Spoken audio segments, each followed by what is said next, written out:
ನಮಸ್ಕಾರ ವೀಕ್ಷಕರೇ, Royals Kannada prime ನ್ಯೂಸ್ಗೆ ಸ್ವಾಗತ. ನಾನು ರವಿ. ಮೊದಲಿಗೆ ಹೆಡ್ಲೈನ್ಸ್.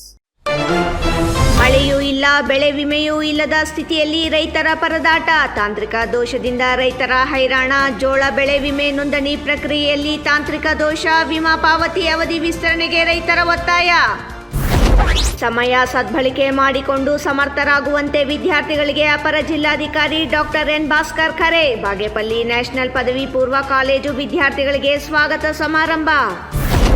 ಸರ್ಕಾರದ ಯೋಜನೆಗಳು ಜನರ ಮನೆ ಬಾಗಿಲಿಗೆ ತಲುಪಿಸುವ ಕಾರ್ಯಕ್ಕೆ ಶಿಡ್ಲಘಟ್ಟ ತಹಸೀಲ್ದಾರ್ ಗಗನ ಸಿಂಧು ಚಾಲನೆ. ಸಾಮಾಜಿಕ ಭದ್ರತೆ ಯೋಜನೆ ಮಾಶಾಸನಗಳ ಮಂಜೂರು. 60 ವರ್ಷ ದಾಟಿದ ವಯೋವೃದ್ಧರಿಗೆ ಮನೆ ಬಾಗಿಲಿಗೆ ಪಿಂಚಣಿ ಭಾಗ್ಯ. ವಾರ್ತೆಗಳ ವಿವರ. ಗುಡಿಬಂಡೆ ತಾಲೂಕಿನಲ್ಲಿ ಮಳೆಯ ಕೊರತೆಯಿಂದ ರೈತರು ಸಂಕಷ್ಟದಲ್ಲಿರುವ ಬೆನ್ನಲ್ಲೇ ಜೋಳ ಬೆಳೆ ವಿಮೆ ನೋಂದಣಿ ಪ್ರಕ್ರಿಯೆಯಲ್ಲೂ ತಾಂತ್ರಿಕ ದೋಷ ಎದುರಾಗಿರುವುದು ರೈತರನ್ನು ಮತ್ತಷ್ಟು ಆತಂಕಕ್ಕೀಡು ಮಾಡಿದೆ.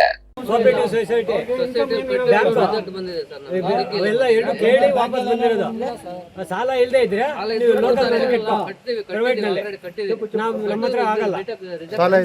ರಿಜೆಕ್ಟ್ ಮಾಡಿ ಗುಡಿಬಂಡೆ ತಾಲೂಕಿನಲ್ಲಿ ಮಳೆಯ ಕೊರತೆಯಿಂದ ರೈತರು ಸಂಕಷ್ಟದಲ್ಲಿರುವ ಬೆನ್ನಲ್ಲೇ ಜೋಳ ಬೆಳೆ ವಿಮೆ ನೋಂದಣಿ ಪ್ರಕ್ರಿಯೆಯಲ್ಲೂ ತಾಂತ್ರಿಕ ದೋಷ ಎದುರಾಗಿರುವುದು ರೈತರನ್ನು ಮತ್ತಷ್ಟು ಆತಂಕಕ್ಕೀಡು ಮಾಡಿದೆ.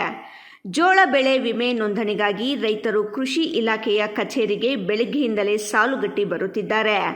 ಆದರೆ ಪೋರ್ಟಲ್ನಲ್ಲಿ ಎದುರಾಗಿರುವ ತಾಂತ್ರಿಕ ಸಮಸ್ಯೆಯಿಂದಾಗಿ ವಿಮೆ ನೋಂದಣಿ ಪ್ರಕ್ರಿಯೆ ಮಂದಗತಿಯಲ್ಲಿ ಸಾಗುತ್ತಿದೆ.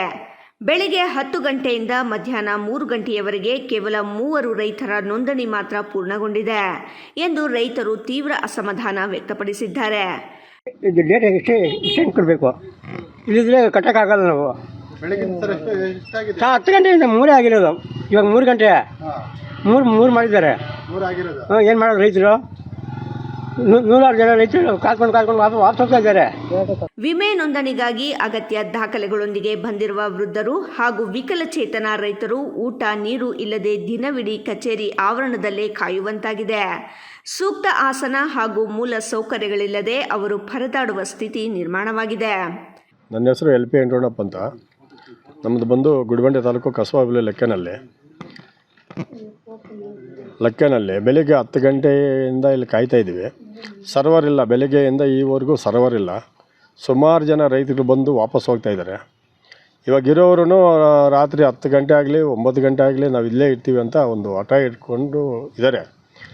ಆದರೆ ಬೆಳಿಗ್ಗೆಯಿಂದ ಸರ್ವರ್ ಇಲ್ಲ. ಇಲ್ಲಿ ಸರ್ವರ್ ಇಲ್ಲ ಅಂತಾರೆ. ಕೂಲಿ ಪಾಪ ಇವ್ರು ಕೂಲಿಗೆ ಹೋದರೆ ಏನೋ 500 ರೂಪಾಯಿ 200 ರೂಪಾಯಿ 300 ರೂಪಾಯಿ ಸಂಪಾದನೆ ಮಾಡ್ತಾರೆ. ಗಂಡ ಹೆಂಡತಿ ಹೋದರೆ ಒಂದು ಇಬ್ಬರು ಹೋದರೆ 800 ರೂಪಾಯಿ ಕೂಲಿ ಬರುತ್ತೆ. ಮನೆಯಲ್ಲೇ ಮಕ್ಕಳಿಗೆ ಮತ್ತು ವೃದ್ಧರಿಗೆ ಎಲ್ರಿಗೂ ಏನೋ ಒಂದು ಉಪಯೋಗ ಆಗುತ್ತೆ. ಆದರೆ ಈಗ ಸುಮಾರು ಜನ ಬಂದು ವಾಪಸ್ಸು ಸುಮಾರು 150 ರಿಂದ 100 ಜನ ವಾಪಸ್ ಹೋಗವ್ರೆ. ಇನ್ನೂ ಒಂದು 30-40 ಜನ ಇದ್ದಾರೆ. ಇಲ್ಲಿ ಸರ್ವರ್ ಇಲ್ಲ ಅಂತಂದರೆ ಇವತ್ತು ನಾಳೆ ಲಾಸ್ಟ್ ಡೇಟ್. ಈಗ ವಿಮಾಕ್ಕೆ ಇದು ಕಟ್ಟಬೇಕಾದ್ರೆ ನಾವೇನು ಮಾಡೋದಿಲ್ಲ? ಜೋಳ ಬೆಳೆ ವಿಮೆ ನೋಂದಣಿಗೆ ಕೇವಲ 2 ದಿನಗಳಷ್ಟೇ ಬಾಕಿ ಇರುವುದರಿಂದ ಕಡಿಮೆ ಅವಧಿಯಲ್ಲಿ ತಾಲೂಕಿನ ಎಲ್ಲ ರೈತರ ನೋಂದಣಿ ಪೂರ್ಣಗೊಳಿಸುವುದು ಕಷ್ಟ ಸಾಧ್ಯ. ಆದ್ದರಿಂದ ಸಂಬಂಧಪಟ್ಟ ಅಧಿಕಾರಿಗಳು ಹಾಗೂ ಸರ್ಕಾರ ತಕ್ಷಣವೇ ಸ್ಪಂದಿಸಿ ತಾಂತ್ರಿಕ ದೋಷವನ್ನು ಸರಿಪಡಿಸಬೇಕು. ಜೊತೆಗೆ ಬೆಳೆ ವಿಮೆ ನೋಂದಣಿ ಅವಧಿಯನ್ನು ವಿಸ್ತರಿಸಿ ರೈತರಿಗೆ ನೆರವಾಗಬೇಕು ಎಂದು ಸಂಕಷ್ಟದಲ್ಲಿರುವ ರೈತರು ಒತ್ತಾಯಿಸಿದ್ದಾರೆ. ಮಹೇಶ್, ರಾಯಲ್ಸ್ ಕನ್ನಡ, ಗುಡಿಬಂಡೆ. ಸಮಯ ಈ ಜಗತ್ತಿನಲ್ಲಿ ಅತ್ಯಂತ ಅಮೂಲ್ಯವಾದ ಮತ್ತು ಶಕ್ತಿಯುತವಾದ ವಸ್ತುವಾಗಿದೆ. ಹಣ ಕಳೆದುಕೊಂಡರೆ ಮತ್ತೆ ಸಂಪಾದಿಸಬಹುದು, ಆದರೆ ಕಳೆದುಕೊಂಡ ಸಮಯವನ್ನು ಯಾವುದೇ ಕಾರಣಕ್ಕೂ ಮರಳಿ ಪಡೆಯಲಾಗದು. ಹಾಗಾಗಿ ವಿದ್ಯಾರ್ಥಿಗಳು ಸಮಯ ವ್ಯರ್ಥ ಮಾಡದೆ ತಮ್ಮ ಅಮೂಲ್ಯ ಭವಿಷ್ಯವನ್ನು ರೂಪಿಸಿಕೊಳ್ಳಬೇಕು ಎಂದು ಅಪರ ಜಿಲ್ಲಾಧಿಕಾರಿ ಡಾಕ್ಟರ್ ಭಾಸ್ಕರ್ ಹೇಳಿದ್ದಾರೆ.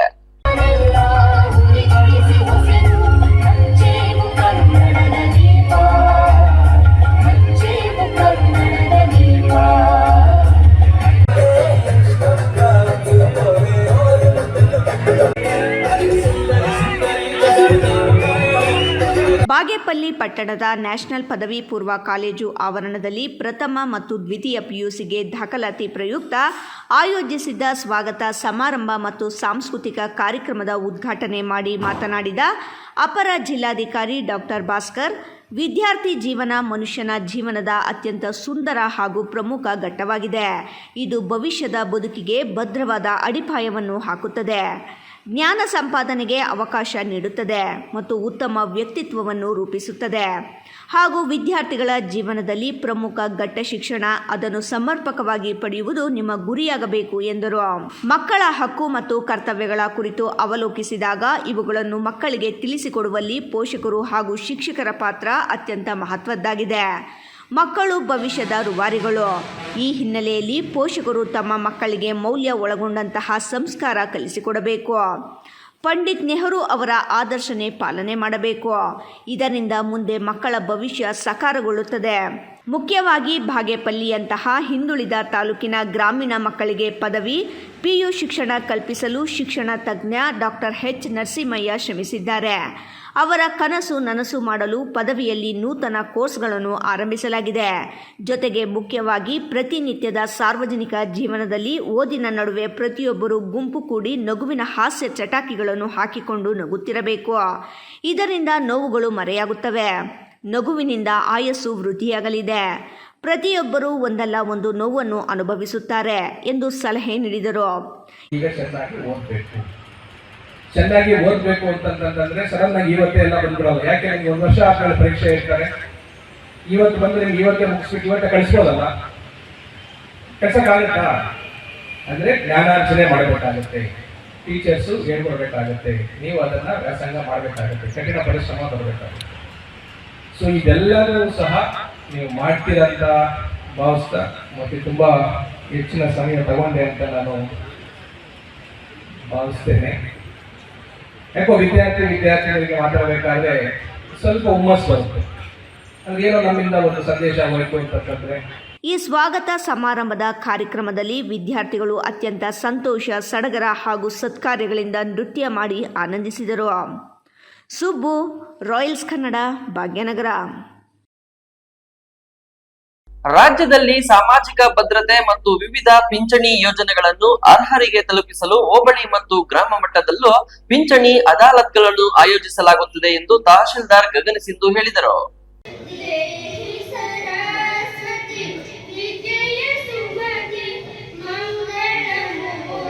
ಶಿಡ್ಲಘಟ್ಟ ತಾಲೂಕಿನ ಕಾಳನಾಯಕನಹಳ್ಳಿ ಗ್ರಾಮದಲ್ಲಿ ಕಂದಾಯ ಇಲಾಖೆ ವತಿಯಿಂದ ಆಯೋಜಿಸಿದ ಪಿಂಚಣಿ ಅದಾಲತ್ ಕಾರ್ಯಕ್ರಮದಲ್ಲಿ ಗ್ರಾಮಸ್ಥರ ಕುಂದುಕೊರತೆಗಳನ್ನು ಆಲಿಸಿ ಮಾತನಾಡಿದ ತಹಸೀಲ್ದಾರ್ ಗಗನ ಸಿಂಧು, ಸಮಾಜದಲ್ಲಿರುವ ಸರ್ವರಿಗೂ ಸಾಮಾಜಿಕ ನ್ಯಾಯ ಕಲ್ಪಿಸಬೇಕು ಎಂಬುದು ಸರ್ಕಾರದ ಆಶಯವಾಗಿದೆ. ಈ ನಿಟ್ಟಿನಲ್ಲಿ ಕಂದಾಯ ಇಲಾಖೆಯ ಅಧಿಕಾರಿಗಳು ಹೋಬಳಿ ಮತ್ತು ಗ್ರಾಮ ಮಟ್ಟದಲ್ಲಿ ಪಿಂಚಣಿ ಕಾರ್ಯಕ್ರಮವನ್ನು ಆಯೋಜಿಸಿ ಫಲಾನುಭವಿಗಳಿಗೆ ಸರ್ಕಾರದ ಸೌಲಭ್ಯ ಕಲ್ಪಿಸುವ ನಿಟ್ಟಿನಲ್ಲಿ ಪ್ರಾಮಾಣಿಕ ಪ್ರಯತ್ನವನ್ನು ಮಾಡುತ್ತಿದ್ದು, ಗ್ರಾಮಸ್ಥರು ಸಹ ಅವರಿಗೆ ಸಹಕರಿಸಿ ಸರ್ಕಾರದ ಯೋಜನೆಗಳನ್ನು ಸದುಪಯೋಗ ಮಾಡಿಕೊಳ್ಳಬೇಕೆಂದರು.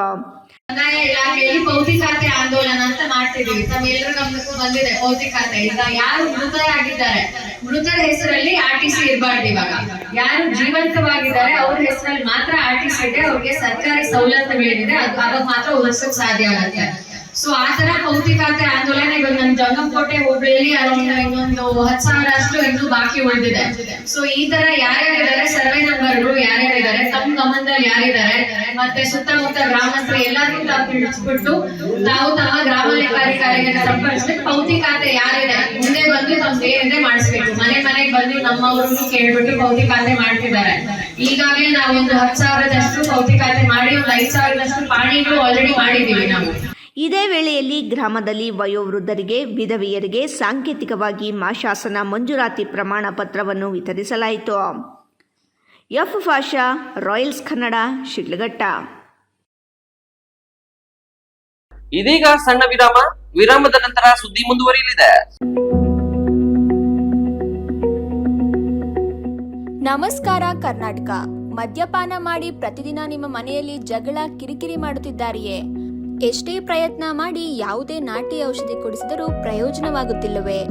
ಎಲ್ಲಾ ದೇವರ ಮೊರೆ ಹೋದರೂ ಡ್ರಿಂಕ್ಸ್ ಮಾಡುವುದನ್ನು ಬಿಡಿಸಲು ನಿಮಗೆ ಸಾಧ್ಯವಾಗುತ್ತಿಲ್ಲವೇ? ಆಣೆ ಪ್ರಮಾಣ ಮಾಡಿಯೂ ಸಹ ಎಣ್ಣೆ ಹೊಡೆಯೋದನ್ನ ಸ್ಟಾಪ್ ಮಾಡ್ತಿಲ್ಲವೇ? ಗುಟ್ಕಾ, ತಂಬಾಕು, ಬೀಡಿ, ಸಿಗರೆಟ್ ಹವ್ಯಾಸದಿಂದ ದೂರ ಬರಲು ಸಾಧ್ಯವಾಗುತ್ತಿಲ್ಲವೇ? ಮತ್ತೇಕೆ ತಡ?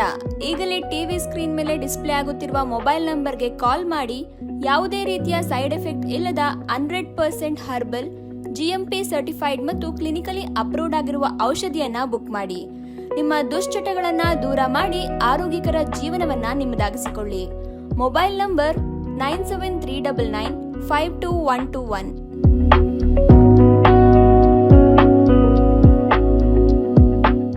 ವಿರಾಮದ ನಂತರ ರಾಯಲ್ಸ್ ಕನ್ನಡ ಪ್ರೈಮ್ ನ್ಯೂಸ್ಗೆ ಮತ್ತೊಮ್ಮೆ ಸ್ವಾಗತ. ಚಿಂತಾಮಣಿ ತಾಲೂಕಿನ ಕಾಗತಿ ಗ್ರಾಮ ಪಂಚಾಯಿತಿ ವ್ಯಾಪ್ತಿಯ ಬಾರ್ಲಹಳ್ಳಿ ಕ್ರಾಸ್ ಮುರುಗಮಲೆ ರಸ್ತೆಯ ಶ್ರೀ ಶಿರಡಿ ಸಾಯಿಬಾಬಾ ಮಂದಿರದಲ್ಲಿ ಗುರುವಾರದಂದು ವಿಜೃಂಭಣೆಯ ಗುರುಪೂರ್ಣಿಮೆ ಮಹೋತ್ಸವ ಕಾರ್ಯಕ್ರಮವನ್ನು ಹಮ್ಮಿಕೊಳ್ಳಲಾಗಿತ್ತು.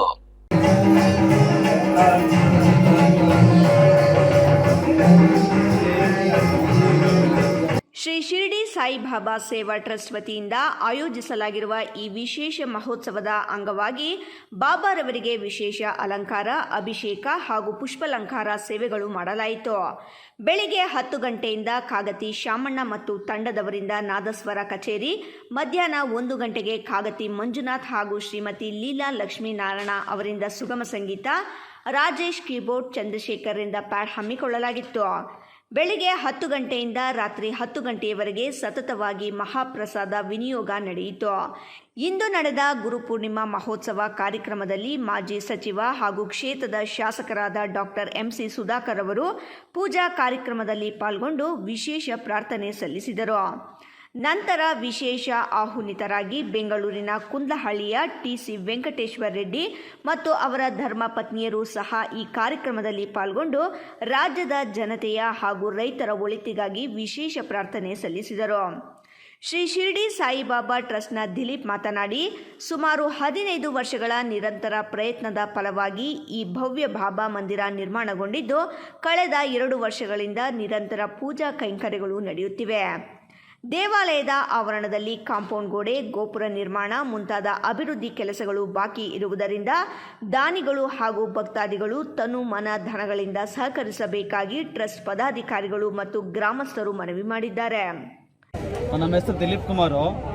ಅವಾಗ ಅಣ್ಣವ್ರನ್ನ ಹೋಗಿ ಮೀಟ್ ಮಾಡಿ, ಅಣ್ಣ ಹಿಂಗೆ ಆಗೋಗಿದ್ದೆಣ್ಣ, ಸಾಯಿಬಾಬಾ ದೇವಸ್ಥಾನ ನಿಂತೋಗಿದೆ, ಮೋಲ್ಡಿಂಗ್ ಹಾಕ್ಬೇಕಣ್ಣ, ತುಂಬ ಖರ್ಚಾಗುತ್ತೆ, ಏನನ್ನ ಮಾಡೋದು ಅಂದರೆ, ಸರಿ ಆಯ್ತಪ್ಪ ನಾನು ಒಂದಿನ ಬರ್ತೀನಿ ಅಂದ್ಬಿಟ್ಟು ನೋಡ್ಕೊಂಡು ಹೋಗಿ ಸರಿ ಆಯ್ತಪ್ಪ ಅಂದ್ಬಿಟ್ಟು ಮತ್ತೆ ದೇವಸ್ಥಾನ ಹತ್ರ ಬಂದು 2 ಲಕ್ಷ ರೂಪಾಯಿ ಚೆಕ್ ಕೊಟ್ಟರು ಅಣ್ಣವ್ರು ಮೋಲ್ಡಿಂಗ್ ಹಾಕೋಕ್ಕೆ. ತುಂಬ ನಮಗೆ ಸೇವೆ ಅನುಕೂಲ ಮಾಡಿಕೊಟ್ರು. ಅವತ್ತು ಅಣ್ಣವರು ಸಹಾಯ ಮಾಡಲಿಲ್ಲ ಅಂದರೆ ನಮಗೆ ತುಂಬ ತೊಂದರೆ ಆಗ್ತಾಯಿತ್ತು. ಯಾಕಂದರೆ ಯಾರೂ ಸಹಾಯ ಮಾಡೋಕ್ಕೆ ಬರ್ತಾ ಇರಲಿಲ್ಲ. ಆವಾಗ ಅಣ್ಣವರೇ ನಮಗೆ ತುಂಬ ಸಹಾಯ ಮಾಡಿದ್ದು. ಅವರು ಬಾಬಾ ಅವ್ರ ಕೃಪೆ ತುಂಬ ಚೆನ್ನಾಗಿರ್ಬೇಕಂತ ನಾವು ಬೇಡ್ಕೊತಾ ಇದ್ದೀನಿ. ಇನ್ನು ಕಾಂಪೌಂಡು, ಗೋಪುರ ಎಲ್ಲ ಕೆಲಸ ಇದೆ. ಅದು ಭಕ್ತಾದಿಗಳು ಅನ್ನನ್ನು ಸ್ವಲ್ಪ ಕೇಳೋಣ ಅಂತ ನಾನು ಮೈಂಡಲ್ಲಿ ವ್ಯವಸ್ಥೆ ಇಟ್ಕೊಂಡಿದ್ದೀನಿ. ಇನ್ನು ನಾನು ಅದನ್ನು ಕೇಳಿಲ್ಲ. ಇಮ್ರಾನ್ ಖಾನ್, ರಾಯಲ್ಸ್ ಕನ್ನಡ, ಚಿಂತಾಮಣಿ.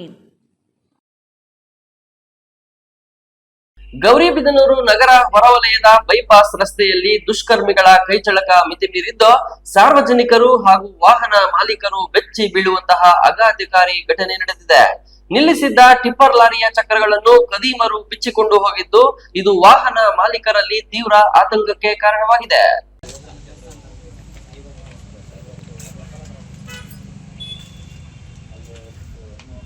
ಗೌರಿಬಿದನೂರು ನಗರ ಹೊರವಲಯದ ಬೈಪಾಸ್ ರಸ್ತೆಯಲ್ಲಿ ದುಷ್ಕರ್ಮಿಗಳ ಕೈಚಳಕ ಮಿತಿ ಮೀರಿದ್ದು, ಸಾರ್ವಜನಿಕರು ಹಾಗೂ ವಾಹನ ಮಾಲೀಕರು ಬೆಚ್ಚಿ ಬೀಳುವಂತಹ ಆಘಾತಕಾರಿ ಘಟನೆ ನಡೆದಿದೆ. ನಿಲ್ಲಿಸಿದ್ದ ಟಿಪ್ಪರ್ ಲಾರಿಯ ಚಕ್ರಗಳನ್ನು ಖದೀಮರು ಬಿಚ್ಚಿಕೊಂಡು ಹೋಗಿದ್ದು, ಇದು ವಾಹನ ಮಾಲೀಕರಲ್ಲಿ ತೀವ್ರ ಆತಂಕಕ್ಕೆ ಕಾರಣವಾಗಿದೆ. ಬೈಪಾಸ್ ರಸ್ತೆಯ ತೇಜಸ್ ಬಾರ್ ಮುಂಭಾಗದಲ್ಲಿ ಪ್ರತಿದಿನದಂತೆ ವಾಹನಗಳನ್ನು ಸಾಲಾಗಿ ನಿಲ್ಲಿಸಲಾಗಿತ್ತು. ಖದೀಮರು ನಿಲ್ಲಿಸಿದ್ದ ಟಿಪ್ಪರ್ ಲಾರಿಯೊಂದನ್ನೇ ಗುರಿಯಾಗಿಸಿಕೊಂಡು ಲಾರಿಯ ಜಾಕ್ ಹಾಕಿ 6 ಟೈರ್ಗಳನ್ನು ರಿಮ್ ಸಮೇತ ಬಿಚ್ಚಿಕೊಂಡು ಪರಾರಿಯಾಗಿದ್ದಾರೆ. ಬೆಳಿಗ್ಗೆ ಚಾಲಕ ಬಂದು ನೋಡಿದಾಗ ಲಾರಿಯ ಚಕ್ರಗಳೇ ಇಲ್ಲದ ಆಕ್ಸಲ್ ಮೇಲೆ ನಿಂತಿರುವುದು ಕಂಡುಬಂದಿದ್ದು, ಮಾಲೀಕ ಹಾಗೂ ಚಾಲಕ ಆಘಾತಕ್ಕೊಳಗಾಗಿದ್ದಾರೆ. ರಾತ್ರಿ ವೇಳೆ ನಿಲ್ಲಿಸಲಾಗಿದ್ದ ಟಿಪ್ಪರ್ ಲಾರಿಯೊಂದರ 6 ಚಕ್ರಗಳನ್ನು ಖದೀಮರು ರಾತ್ರೋರಾತ್ರಿ ಬಿಚ್ಚಿಕೊಂಡು ಪರಾರಿಯಾಗಿದ್ದಾರೆ. ಟಿಪ್ಪರ್ ಚಾಲಕ ಈ ಕುರಿತು ಮಾತನಾಡಿ, ಸಾಯಂಕಾಲ ಕೆಲಸ ಮುಗಿಸಿಕೊಂಡು ಟಿಪ್ಪರ್ ಪಾರ್ಕ್ ಮುಂದಗಡೆ ನಿಲ್ಲಿಸಿದ್ದ 4 ಟಿಪ್ಪರ್ಗಳನ್ನು 1 JCB ಸೇರಿ ನಿಲ್ಲಿಸಿದ್ದೇವೆ. ರಾತ್ರಿ ಸಮಯದಲ್ಲಿ ಈ ಘಟನೆ ನಡೆದಿದೆ. ಸುಮಾರು 6 ಟೈರ್ಗಳು ಕಳ್ಳತನವಾಗಿದೆ ಎಂದರು. ಬಾರ್ ಪಕ್ಕದಲ್ಲಿ ಇದ್ದ ಕಾರಣ ಕುಡುಕರ ಅಡ್ಡವಾಗಿದೆ ಎಂದರು. ರಾತ್ರಿ ಗಾಡಿ ನಿಲ್ಲಿಸ್ಬಿಟ್ಟು ಹೋಗಿದ್ವಿ. 2 ಗಂಟೆ 3 ಗಂಟೆ ಮಿಡ್ಲಲ್ಲಿ 6 ಟೈರ್ ಕರೆಕ್ಟಾಗಿ 6 ಟೈರನ್ನ ಬಿಚ್ಚಾಕವ್ರೆ. ಬಿಚ್ಚಿಬಿಟ್ಟು ಕ್ಯಾಮ್ರಾಗೆ ಸಿಗಾಕೊಂಡವರು ಅವ್ರು ಯಾರು ಅಂತ ಕನ್ಫರ್ಮ್ ಆಗಿ ಗೊತ್ತಾಗ್ತಾ ಇಲ್ಲ. ನೋಡ್ಬೇಕು. ಯಾವಾಗ ಗಾಡಿ ನಿಲ್ಲಿಸಿದೆ? ಯಾವಾಗ? ಸಾಯಂಕಾಲ ನಿಲ್ಲಿಸಿ ಹೋಗಿರೋದು. ಇದು ಘಟನೆ ನಡೆದಿರೋದು ಅವಾಗ ಒಂದು ಗಂಟೆಯಿಂದ ಎರಡೂವರೆ ಮಿಡ್ಲಲ್ಲೇ ಆಗಿರೋದು ಇದು. ಹಾಂ. ನೀವು ನೋಡ್ಕೊಂಡಿದ್ದು ಬೆಳಿಗ್ಗೆ ಸರ್ 6 ಗಂಟೆಗೆ. ಎಷ್ಟು ವೆಹಿಕಲ್ ಬಿಟ್ಟಿದ್ರು ಸರ್ ಇಲ್ಲಿ? ಇಲ್ಲಿ ಟೋಟಲ್ 4 ಗಾಡಿ ಇದ್ವು. 4 ಗಾಡಿ. ಟಿಪ್ಪರು, ಒಂದು JCB, ಒಂದು ಟ್ರ್ಯಾಕ್ಟರ್ ಇತ್ತು. ಹಾಂ. ಬಾರಲ್ಲಿ ಎಣ್ಣೆ ತೊಗೊಂಡು ಬಂದು ಇಲ್ಲಿ ಹೊಡೆಯೋದು ಜಾಸ್ತಿ ಸರ್. ಬಾರಲ್ಲಿ ಎಣ್ಣೆ ಫೀಲ್ಡಲ್ಲ ಈ ಖಾಲಿ ಜಾಗ ಅಂತ ಹೇಳ್ಬಿಟ್ಟು ಇಲ್ಲೆಲ್ಲ ಹೊಡ್ಕೊಂಡು ಇಲ್ಲೇ ಕೂತಿರ್ತಾರೆ. ಹಾಂ. 24 ಗಂಟೆನೂ. ಹಾಂ. ಅದೊಂದು ಇದು ಮಾಡಿಕೊಡಿ ಸರ್. ಬಾರು ಮುಂದೆ ಇದೆ. ಬಾರ್ ಮುಂದೆಗಡೆ ಇದೆ, ಅದರಿಂದ ಅಲ್ಲಿ ಕುಡಿದಿರೋ ಬಂದು ಇಲ್ಲಿ ಈ ಫೀಲ್ಡ್ ಇದೆ ಅಂತ ಹೇಳ್ಬಿಟ್ಟು ಇಲ್ಲಿ ಖಾಲಿ ಜಾಗದಲ್ಲೆಲ್ಲ ಕುತ್ಕೊಂಡ್ರೆ ಯಾರು ಅಂತ ಗೊತ್ತಾಗ್ಬೇಕು, ಯಾರು ಅಂತ ಮಾಡ್ಕೊಂಡು ಯಾರ ಮೇಲೆ ಅನುಮಾನ ಪಡೋಕ್ಕಾಗುತ್ತೆ. ಮಂಜುನಾಥ್, ರಾಯಲ್ಸ್ ಕನ್ನಡ, ಗೌರಿಬಿದನೂರು. ಇದೀಗ ಸಣ್ಣ ವಿರಾಮದ ನಂತರ ಸುದ್ದಿ ಮುಂದುವರಿಯಲಿದೆ. ನಮಸ್ಕಾರ ಕರ್ನಾಟಕ. ಮದ್ಯಪಾನ ಮಾಡಿ ಪ್ರತಿದಿನ ನಿಮ್ಮ ಮನೆಯಲ್ಲಿ ಜಗಳ ಕಿರಿಕಿರಿ ಮಾಡುತ್ತಿದ್ದಾರೆಯೇ? ಎಷ್ಟೇ ಪ್ರಯತ್ನ ಮಾಡಿ ಯಾವುದೇ ನಾಟಿ ಔಷಧಿ ಕುಡಿಸಿದರೂ ಪ್ರಯೋಜನವಾಗುತ್ತಿಲ್ಲವೇ? ಎಲ್ಲಾ ದೇವರ ಮೊರೆ ಹೋದರೂ ಡ್ರಿಂಕ್ಸ್ ಮಾಡುವುದನ್ನು ಬಿಡಿಸಲು ನಿಮಗೆ ಸಾಧ್ಯವಾಗುತ್ತಿಲ್ಲವೇ? ಆಣೆ ಪ್ರಮಾಣ ಮಾಡಿಯೂ ಸಹ ಎಣ್ಣೆ ಹೊಡೆಯೋದನ್ನ ಸ್ಟಾಪ್ ಮಾಡ್ತಿಲ್ಲವೇ? ಗುಟ್ಕಾ, ತಂಬಾಕು, ಬೀಡಿ, ಸಿಗರೆಟ್ ಹವ್ಯಾಸದಿಂದ ದೂರ ಬರಲು ಸಾಧ್ಯವಾಗುತ್ತಿಲ್ಲವೇ? ಮತ್ತೇಕೆ ತಡ? ಈಗಲೇ ಟಿವಿ ಸ್ಕ್ರೀನ್ ಮೇಲೆ ಡಿಸ್ಪ್ಲೇ ಆಗುತ್ತಿರುವ ಮೊಬೈಲ್ ನಂಬರ್ಗೆ ಕಾಲ್ ಮಾಡಿ ಯಾವುದೇ ರೀತಿಯ ಸೈಡ್ ಎಫೆಕ್ಟ್ ಇಲ್ಲದ 100% ಹರ್ಬಲ್, GMP ಸರ್ಟಿಫೈಡ್ ಮತ್ತು ಕ್ಲಿನಿಕಲಿ ಅಪ್ರೂವ್ಡ್ ಆಗಿರುವ ಔಷಧಿಯನ್ನ ಬುಕ್ ಮಾಡಿ. ನಿಮ್ಮ ದುಶ್ಚಟಗಳನ್ನ ದೂರ ಮಾಡಿ ಆರೋಗ್ಯಕರ ಜೀವನವನ್ನ ನಿಮ್ಮದಾಗಿಸಿಕೊಳ್ಳಿ. Mobile number 9739952121.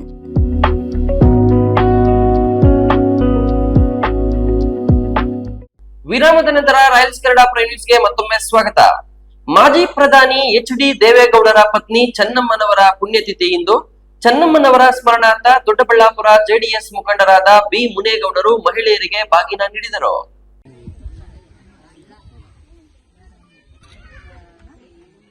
ದೊಡ್ಡಬಳ್ಳಾಪುರದ ಹೊನ್ನಘಟ್ಟ ಗ್ರಾಮದಲ್ಲಿ ಮಾರಮ್ಮ ದೇವಸ್ಥಾನ ನಿರ್ಮಾಣ ಮಾಡಲಾಗುತ್ತಿದ್ದು, ದೇವಸ್ಥಾನಕ್ಕೆ ನಿರ್ಮಾಣಕ್ಕೆ ಬೇಕಾದ ಸಹಾಯವನ್ನು ಮುನೇಗೌಡರು ಮಾಡಿದ್ದಾರೆ. ಇದೇ ವೇಳೆ ಅವರು ದಿವಂಗತ ಚೆನ್ನಮ್ಮನವರ ಸ್ಮರಣಾರ್ಥ ಗ್ರಾಮದ ಮಹಿಳೆಯರಿಗೆ ಬಾಗಿನ ನೀಡಿದರು. ಮಾಧ್ಯಮದೊಂದಿಗೆ ಮಾತನಾಡಿದ ಅವರು, ಜುಲೈ 20ರಂದು ನನ್ನ ಹುಟ್ಟುಹಬ್ಬ ಆಚರಣೆಗಾಗಿ ಸಿದ್ಧತೆ ಮಾಡಲಾಗಿತ್ತು. ಆದರೆ ಚೆನ್ನಮ್ಮನವರ ಸಾವಿನ ನೋವಿನಿಂದಾಗಿ ನನ್ನ ಹುಟ್ಟುಹಬ್ಬವನ್ನು ಆಚರಣೆ ಮಾಡಲಿಲ್ಲ. ಅವರ ಸ್ಮರಣಾರ್ಥ ಮಹಿಳೆಯರಿಗೆ ಬಾಗಿನ ನೀಡುವ ಮೂಲಕ ಸರಳವಾಗಿ ಹುಟ್ಟುಹಬ್ಬ ಆಚರಣೆ ಮಾಡಲಾಗಿದೆ ಎಂದರು. ಚೆನ್ನಮ್ಮರವರು ನಮ್ಮ ರಾಜ್ಯಕ್ಕೆ ಚಿನ್ನಮ್ಮ ಆಗಿದ್ದಾರೆ. ದೇವೇಗೌಡರ ಮನೆಗೆ ಯಾರೇ ಹೋದರೂ ಕಾಫಿ ತಿಂಡಿ ಕೊಡದೆ ಕಳಿಸುತ್ತಿರಲಿಲ್ಲ. ಹೆಣ್ಣು ಮಕ್ಕಳಿಗೆ ಅರಿಶಿನ ಕುಂಕುಮ ಕೊಡದೆ ಕಳಿಸುತ್ತಿರಲಿಲ್ಲ ಚೆನ್ನಮ್ಮರವರು. ನಾನು ದೊಡ್ಡಬಳ್ಳಾಪುರಕ್ಕೆ ಬರಲು ಚೆನ್ನಮ್ಮರವರು ಕಾರಣ. 2009ರಲ್ಲಿ ಕುಮಾರಸ್ವಾಮಿಯವರಿಗೆ ಹೇಳಿ JDS ಟಿಕೆಟ್ ಕೊಡಿಸಿದರು. ನಮ್ಮ ರಾಜ್ಯಕ್ಕೆ ಅವರು ಚೆನ್ನಮ್ಮನವರಲ್ಲ, ಇವತ್ತು ನಮ್ಮ ರಾಜ್ಯಕ್ಕೆ ಅವರು ಚಿನ್ನಮ್ಮನವರು.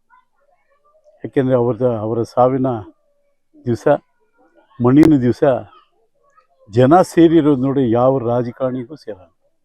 ಅಷ್ಟು ಜನ ಸೇರಿದ್ರು ಅಂದರೆ ಅವ್ರು ಯಾವ ಥರ ಪ್ರೀತಿ ಇಟ್ಟಿದ್ರು ಅಂತ ನಾವು ಯೋಚನೆ ಮಾಡ್ಬೋದು. ಯಾರೇ ಮನೆಗೆ ಬರಲಿ, ಕಾಫಿ ಮತ್ತು ಹೆಣ್ಮಕ್ಳು ಬಂದಾಗ ಅರಿಶಿನ ಕುಂಕುಮ ಸೀರೆ ಕೊಡದಿರೋ ಕಳಿಸ್ತಾನೇ ಇರಲಿಲ್ಲ ಅಮ್ಮ. ಅಕಸ್ಮಾತ್ ಇಲ್ಲದೇ ಇಲ್ದಿದ್ರು ತನ್ನ ಹೆಣ್ಮಕ್ಳಾದಂಥ ಶೈಲಾ ಮತ್ತು ಅನ್ಸೂಯಮ್ಮನವ್ರಿಗೆ ಅವ್ರು ಕೊಡಿ ಅಂತ ಹೇಳ್ತಾ ಇರೋಂಥ ಧರ್ಮದೇವತೆ ಇವತ್ತು ಚೆನ್ನಮ್ಮನವರು. ನನಗೂ ಅಷ್ಟೇ ದೊಡ್ಡಬಳ್ಳಾಪುರಿಗೆ ಬರಬೇಕಾದ್ರೆ ಕಾರಣಕರ್ತರೇ ನಮ್ಮ ಚೆನ್ನಮ್ಮನವ್ರಿಗೆ ಕುಮಾರಸ್ವಾಮಿ ಅವ್ರಿಗೆ ಹೇಳಿ, ಇಲ್ಲ ಆತನಿಗೆ ಒಳ್ಳೆ ಹುಡುಗ.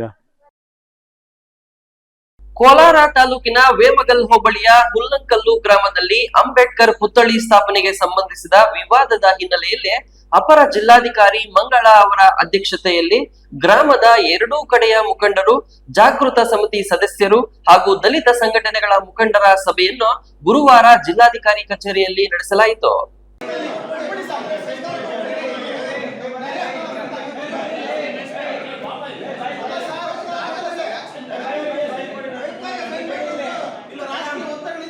ಕೋಲಾರ ತಾಲೂಕಿನ ವೇಮಗಲ್ ಹೋಬಳಿಯ ಹುಲ್ಲಂಕಲ್ಲು ಗ್ರಾಮದಲ್ಲಿ ಅಂಬೇಡ್ಕರ್ ಪುತ್ಥಳಿ ಸ್ಥಾಪನೆಗೆ ಸಂಬಂಧಿಸಿದ ವಿವಾದದ ಹಿನ್ನೆಲೆಯಲ್ಲಿ ಅಪರ ಜಿಲ್ಲಾಧಿಕಾರಿ ಮಂಗಳಾರವರ ಅಧ್ಯಕ್ಷತೆಯಲ್ಲಿ ಗ್ರಾಮದ ಎರಡೂ ಕಡೆಯ ಮುಖಂಡರು, ಜಾಗೃತ ಸಮಿತಿ ಸದಸ್ಯರು ಹಾಗೂ ದಲಿತ ಸಂಘಟನೆಗಳ ಮುಖಂಡರ ಸಭೆಯನ್ನು ಗುರುವಾರ ಜಿಲ್ಲಾಧಿಕಾರಿ ಕಚೇರಿಯಲ್ಲಿ ನಡೆಯಿತು. ಸಭೆಯಲ್ಲಿ ಮಾತನಾಡಿದ ಅಪರ ಜಿಲ್ಲಾಧಿಕಾರಿ ಮಂಗಳ, ಪ್ರತಿಮೆ ಸ್ಥಾಪನೆಗೆ ಸಂಬಂಧಿಸಿದ ಜಾಗದ ಸಮಸ್ಯೆಯ ಕುರಿತು ನೂತನ ಜಿಲ್ಲಾಧಿಕಾರಿಗಳೊಂದಿಗೆ ಚರ್ಚಿಸಿ ಜಿಲ್ಲಾಡಳಿತದಿಂದಲೇ ತಹಸೀಲ್ದಾರ್ ಸೇರಿದಂತೆ ಸಂಬಂಧಿಸಿದ ಅಧಿಕಾರಿಗಳೊಂದಿಗೆ ಸ್ಥಳ ಪರಿಶೀಲನೆ ನಡೆಸಿ ಕಾನೂನುಬದ್ಧವಾಗಿ ಸೂಕ್ತ ನಿರ್ಧಾರ ಕೈಗೊಳ್ಳಲಾಗುವುದು. ಅಲ್ಲಿಯವರೆಗೆ ಎಲ್ಲರೂ ಕಾನೂನು ಸುವ್ಯವಸ್ಥೆ ಕಾಪಾಡಬೇಕು. ಯಾರೂ ಕಾನೂನನ್ನು ಕೈಗೆತ್ತಿಕೊಳ್ಳಬಾರದು. ಕಾನೂನು ಉಲ್ಲಂಘಿಸಿದರೆ ಕಟ್ಟುನಿಟ್ಟಿನ ಕ್ರಮ ಕೈಗೊಳ್ಳಲಾಗುವುದು ಎಂದು ಎಚ್ಚರಿಕೆ ನೀಡಿದರು. ಯಾವ್ದು ಸರಿ ಇದೆ ಜಾಗದನ್ನ ಕೊಡ್ತೀನಿ ಆಯ್ತಾ. ಸರ್ಕಾರದಿಂದ ಏನು ಸವಲತ್ತು ಇದೆ ಅಂಬೇಡ್ಕರ್ ಭವನ ಕಟ್ಟಲಿಕ್ಕೆ ಸೋಷಿಯಲ್ ವೆಲ್ಫೇರ್ ಮಾಡಿಸಿಕೊಡ್ತೀನಿ, ಅದು ನನ್ನ ಜವಾಬ್ದಾರಿ ಆಯ್ತಾ. ಯಾವ್ದು ಜಗಳ ಬೇಡ. ಅಂಬೇಡ್ಕರ್ ಸೇವಾ ಸಮಿತಿ ಸಂಸ್ಥಾಪಕ ಅಧ್ಯಕ್ಷ ಕೆಎಂ ಸಂದೇಶ್ ಮಾತನಾಡಿ, ಜಾಗ ನೀಡಿದ ಪಿಡಿಒ ಸಭೆಗೆ ಹಾಜರಾಗಬೇಕಿತ್ತು. ಎಲ್ಲರಿಗೂ ಅಂಬೇಡ್ಕರ್ ಅವರ ಬಗ್ಗೆ ಗೌರವವಿದೆ. ಸೂಕ್ತ ಸ್ಥಳದಲ್ಲಿ ಪುತ್ಥಳಿ ನಿರ್ಮಾಣವಾಗಲಿ. ಪುತ್ಥಳಿಗಿಂತ ಅವರ ಆದರ್ಶಗಳನ್ನು ಪಾಲಿಸುವುದೇ ಮುಖ್ಯವಾಗಬೇಕು. ಈ ವಿವಾದ ಉಂಟಾಗಲು ಕೆಲವು ಅಧಿಕಾರಿಗಳು ಕಾರಣ. ಅವರ ವಿರುದ್ಧವೂ ಕ್ರಮವಾಗಬೇಕಿದೆ ಎಂದು ಒತ್ತಾಯಿಸಿದರು. ಅಂಜೆ ವಿಜಯ್, ರಾಯಲ್ಸ್ ಕನ್ನಡ, ಕೋಲಾರ. ಇದೀಗ ಮತ್ತೊಮ್ಮೆ ಹೆಡ್ಲೈನ್ಸ್. ಮಳೆಯೂ ಇಲ್ಲ, ಬೆಳೆ ವಿಮೆಯೂ ಇಲ್ಲದ ಸ್ಥಿತಿಯಲ್ಲಿ ರೈತರ ಪರದಾಟ. ತಾಂತ್ರಿಕ ದೋಷದಿಂದ ರೈತರ ಹೈರಾಣ. ಜೋಳ ಬೆಳೆ ವಿಮೆ ನೋಂದಣಿ ಪ್ರಕ್ರಿಯೆಯಲ್ಲಿ ತಾಂತ್ರಿಕ ದೋಷ. ವಿಮಾ ಪಾವತಿ ಅವಧಿ ವಿಸ್ತರಣೆಗೆ ರೈತರ ಒತ್ತಾಯ. ಸಮಯ ಸದ್ಬಳಕೆ ಮಾಡಿಕೊಂಡು ಸಮರ್ಥರಾಗುವಂತೆ ವಿದ್ಯಾರ್ಥಿಗಳಿಗೆ ಅಪರ ಜಿಲ್ಲಾಧಿಕಾರಿ ಡಾಕ್ಟರ್ ಎನ್ ಭಾಸ್ಕರ್ ಕರೆ. ಬಾಗೇಪಲ್ಲಿ ನ್ಯಾಷನಲ್ ಪದವಿ ಪೂರ್ವ ಕಾಲೇಜು ವಿದ್ಯಾರ್ಥಿಗಳಿಗೆ ಸ್ವಾಗತ ಸಮಾರಂಭ. ಸರ್ಕಾರದ ಯೋಜನೆಗಳು ಜನರ ಮನೆ ಬಾಗಿಲಿಗೆ ತಲುಪಿಸುವ ಕಾರ್ಯಕ್ಕೆ ಶಿಡ್ಲಘಟ್ಟ ತಹಸೀಲ್ದಾರ್ ಗಗನ ಸಿಂಧು ಚಾಲನೆ. ಸಾಮಾಜಿಕ ಭದ್ರತೆ ಯೋಜನೆ ಶಾಸನಗಳ ಮಂಜೂರು. 60 ವರ್ಷ ದಾಟಿದ ವಯೋವೃದ್ಧರಿಗೆ ಮನೆ ಬಾಗಿಲಿಗೆ ಪಿಂಚಣಿ ಭಾಗ್ಯ. ಇಂದಿನ ಸುದ್ದಿ ಮುಕ್ತಾಯವಾಯಿತು. ನಮಸ್ಕಾರ.